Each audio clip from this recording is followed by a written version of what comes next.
our full Big 12 season predictions. Where do we start here? What's the first question you would ask? To me, this is obvious. We got to go to Austin, Texas, right? And you got to ask about Steve Sarkisian. And you got to ask, I don't know, you can go broad brush if you want to. I will. How's he going to handle his first year? Well, let's take a deep breath. And then let's consider what's on the table. We're going to talk about Texas a little bit later in the show. But how is he going to handle year one? I mean, this entire quarterback balance is very delicate. But ultimately, you got to pick the guy you feel gives you the best chance to win. And then you just got to let dominoes fall. You got to let the circumstances fall as they may. If a guy transfers, a guy transfers. If you end up having to replace the guy you picked with the guy that you put in the QB2 spot halfway through the first half of game one, then you got to do it. But outside of that, there is not an ease your way into the schedule type element with Texas this year. They got Louisiana, and then they go to Arkansas. These are two losable games, so it's going to be very, very much a theatrical sort of opening to the season for Texas. If you're an outsider, if you live in Provo, Utah, and you have no connection to Texas at all, and you're just watching as a college football fan, I mean, that's going to be kind of theatrical. A lot of drama there. There's always drama with Texas. But if he gets off to a fast start, what I don't want to hear is people say, well, it was just ULL in Arkansas. No, you don't get to spend the whole summer saying, I think Texas is going to get upset. And then when they don't get upset, say, big deal. You were supposed to win both those games. Can't have it both ways. So that's one thing to watch. What about their brethren, whether they know it or not, in Norman, Oklahoma? How different does Oklahoma look this year than past years? A lot is expected of Oklahoma. I got a text from Lincoln Riley about an hour before the show started, and he said, do you play running back? And I don't. They've got more depth concerns at that position this afternoon than they did this morning, but they'll be okay, I think. But how different do they look? Because if you're going from the conversation of, I think Oklahoma can win the Big 12 and nothing more, to the conversation of, I think they can win the national championship, well, you got to look different. And so this Oklahoma team, if they are indeed of championship caliber, I mean conference and playoff championship caliber, they'll look different. You will be in Enid, Oklahoma, a city that was only referenced, I think, one time in pop culture, which of course would have been Jurassic Park 3. An abomination to the franchise, but it was referenced by Tia Leone in Jurassic Park 3. If you're sitting there in Enid and you're watching Oklahoma, if that's a championship caliber team, you should rightfully be looking over at your buddy on the other couch and saying, you can tell this is a different team than the one we had in even 17 or 18 or 19. And you'll all feel it, like we'll all know. Now, ultimately, they still got hurdles to clear. You're looking at the odds to win the Big 12 right now. OU is a healthy favorite with the Iowa State Cyclones at plus 280 next up. Just how different do they look, though? Also, how many seasons can TCU and Texas Tech ruin? I wish I had the schedules out here, but I went over it the other day. I mean, first off, TCU has a situation, it's like a little round robin there where they play Texas right before Red River. You see it right here if you're watching on YouTube. They play Texas right before Texas plays Oklahoma, and then they play Oklahoma right after they play Texas, and it could be a potential mess. But also Texas Tech has a situation where they got 3 teams back to back to back that they play right before they play Oklahoma. So there's all sorts of potential pitfalls. And this is a situation where they got a lot of size at receiver. They've got an experienced quarterback in Tyler Shuck coming in there by way of Oregon. Oregon didn't have time for him anymore, or he didn't have time for Oregon, I guess. Texas Tech's a dangerous team. A lot of people are whispering in the Big 12 about Texas Tech. No one's talking about him nationally.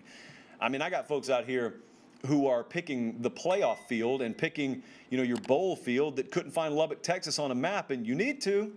A lot of prairie dogs out there. Once rode a Greyhound bus from Columbus, Georgia to Lubbock, Texas. Now that's a haul. You see a lot of beautiful parts of our country, and then you see a lot of the armpits of our country, but you see a lot of scenery nonetheless. But Lubbock, Texas, fine folks, kind of windy, fine folks out there. You need to be paying attention to Texas Tech, because even if they don't do anything of note, they could ruin 1 or 2 seasons. Also, can Iowa State just reach the next rung? One of my favorite gimmick matches or novelty matches in all of pro wrestling is the ladder match. And I always thought it was a little ridiculous and non-realistic how dare they in pro wrestling, when they made the last rung of the ladder so hard to climb. But yet here, Iowa State sits, and there's the belt hanging high above the ring, and they're so close, and they're reaching, and it's one more rung up, as it turns out. You got to climb one more rung, Razor, and so you climb, and you reach again, as Matt Campbell reaches right there on the actual screen. Can you get it? Is there any more juice to be squeezed out of this program?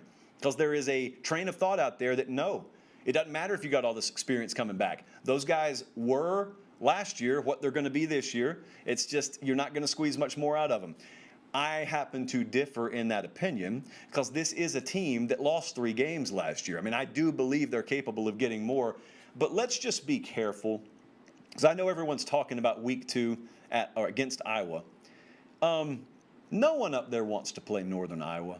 No one. There's no benefit for it for any of us in Ames, any of us Ames Iowans. There's no benefit in it.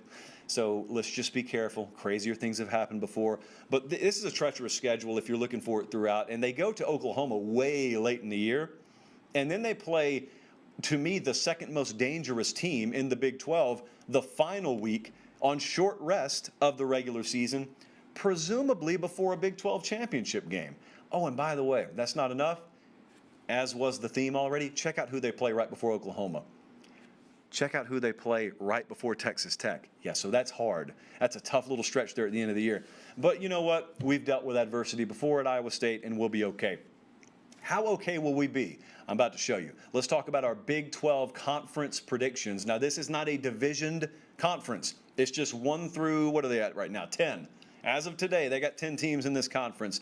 How are we going to stack it up? Oklahoma, the overwhelming preseason favorite at minus 280 odds. Iowa State at plus 280. Well, I got to be honest with you. That's not the way I see it shaking out. And that's not the way the model sees it shaking out. And it's interesting because we put the JP poll out the other night, and we had Iowa State at 6, and we got Oklahoma at 2. But we also have a forward-thinking aspect of that model to where we kind of see the season and we try and see it evolve. It's a brave undertaking because most statisticians would roll their eyes at that concept, but we've done okay with this model. Here is the way we see the Big 12 shaking out. We got Iowa State winning the Big 12. I'm kind of delaying so we can get the graphic up. But we have Iowa State winning the Big 12. There we go. We got Iowa State winning the Big 12 at 11-1. We got Oklahoma also at 11-1. And so how has this end of season back-to-back with TCU in the middle sort of matchup fared?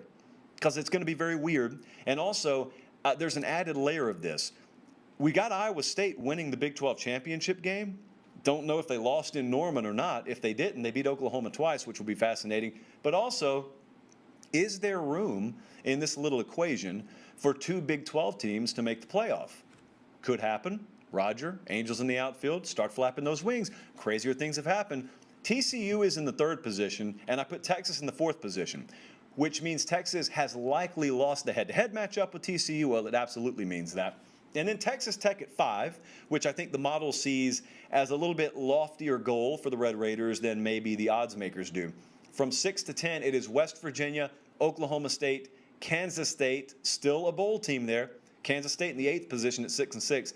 And then we fall off pretty steeply. Baylor at 4-8. We do have Kansas winning a game. We're not total savages here. We do have the Jayhawks winning a game. So Oregon, Oregon has nothing to do with this conference, actually. I'm going to talk about them in a second. Iowa State, though, winning the Big 12, I think would be viewed as a pretty major upset. I want to completely and totally state for the record, there is heavy bias here. But that is what the model spat out. So I did not change that. So there you go. That's the way we see the Big 12 shaking out this year.